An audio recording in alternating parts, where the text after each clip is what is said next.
आखिरकार क्या तोहफा होगा जम्मू कश्मीर की आवाम के लिए, क्या लेकर आ रहे हैं इस बार मोदी जी। और आपको मैं ये बता दूं कि आफ्टर एब्रोगेशन ऑफ आर्टिकल 370 के बाद पहला विजिट होगा श्रीनगर में पीएम नरेंद्र मोदी का। जी हां, मैं आपको बता दूं कि जराये की तरफ से साफ तौर पर इससे पहले भी ये कहा गया था कि 7 मार्च को पीएम नरेंद्र मोदी जो है श्रीनगर में लोगों से खिताब करेंगे। और इसी सब के बीच आशंका ये भी थी कि इस बार जब मोदी जी आ रहे हैं तो खाली हाथ जनाब नहीं आएंगे, कुछ ना कुछ जरूर लेकर ही आएंगे।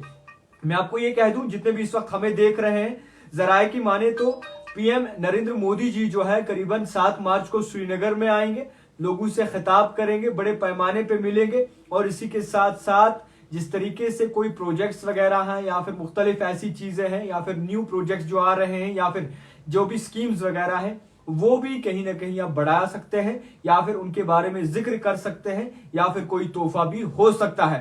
मैं आपको बता दूं कि 370 से पहले 19 फरवरी 2019 को, यानी कि फरवरी 2019 को पीएम नरेंद्र मोदी जो है यहां आए थे। और उसके बाद आप जिस तरीके से कहा जा रहा है कि बख्शी स्टेडियम में बड़े पैमानों पे लोगों से खिताब करेंगे, और क्या जितने भी एसपीओज हैं उनके लिए अच्छी खबर हो सकती है ये आना, या जितने भी कैजुअल लेबरर्स और डेली वेजर है उनके लिए एक अच्छी खबर हो सकती है, या फिर जितनी भी स्कीम्स हैं उनमें कोई इजाफा हो सकता है, या फिर मुख्तलिफ ऐसे महकमे जो भी काम कर रहे हैं या फिर आईसीडीएस डिपार्टमेंट हो, मुख्तलिफ डिपार्टमेंट हो, उन लोगों के लिए अच्छी खबरें हो सकती हैं। ये बहुत ही ज्यादा इस वक्त चर्चाओं में चल रही है। और इस बार जिस तरीके से मोदी जी 370 के बाद पहली दफा वादी कश्मीर में आ रहे हैं, श्रीनगर में आ रहे हैं, और इस बार जो आ रहे हैं कहा जा रहा है कि खाली हाथ नहीं आ रहे। सोर्सेस का मानना है कि इस बार कोई तोहफा लेकर आएंगे। और इसी सब को लेकर अगर देखें तो पीएम नरेंद्र मोदी की तैयारियां बड़े उरूज पर चल रही हैं। और इसी के साथ तमाम जितने भी श्रीनगर में एरियाज हैं, जितने भी बाकायदा तौर पर जगहें हैं, वहां पे सिक्योरिटी का भी बंदोबस्त सख्त किया जाएगा।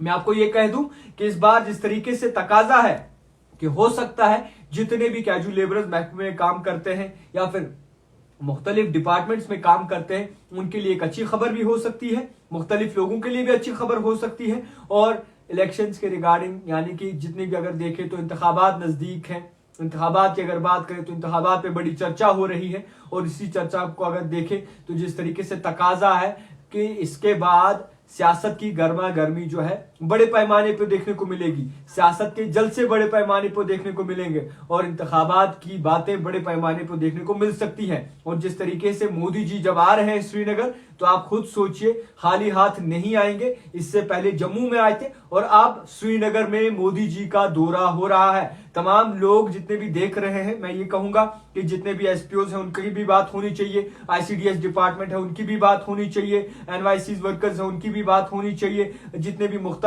महकमों में काम करते हैं उनकी भी बात होनी चाहिए, हेल्थ एंड एजुकेशन में जो है उनकी भी बात होनी चाहिए, जो आर्जी मुलाजमीन है उनकी भी बात होनी चाहिए। और सबसे बड़ी बात, जितने भी बाकायदा तौर पर कॉन्ट्रैक्टर हैं जो काम करते थे, जो कहीं अरसे से बेकार अब बैठे हैं, उनकी भी बात होनी चाहिए। और हर एक लोगों की यहाँ पे बात होनी चाहिए ताकि लोग जो हैं बाकायदा तौर पर खुश रहें। तो फिलहाल पीएम नरेंद्र मोदी का दौरा इस बार श्रीनगर में होगा, बख्शी स्टेडियम में चकाचक जितना भी ग्राउंड है वो भरा हुआ होगा। और इस बार स्कीम्स और मुख्तलिफ ऐसी चीजों को लेकर बातचीत हो सकती है, हो सकता है लोगों के लिए तोहफा हो सकता है। जितने भी देखने वाले हैं उन तक ये खबर पहुंचाने की पुरजोर कोशिश की। देखते रहिए द टाइपराइटर। Allah Hafiz.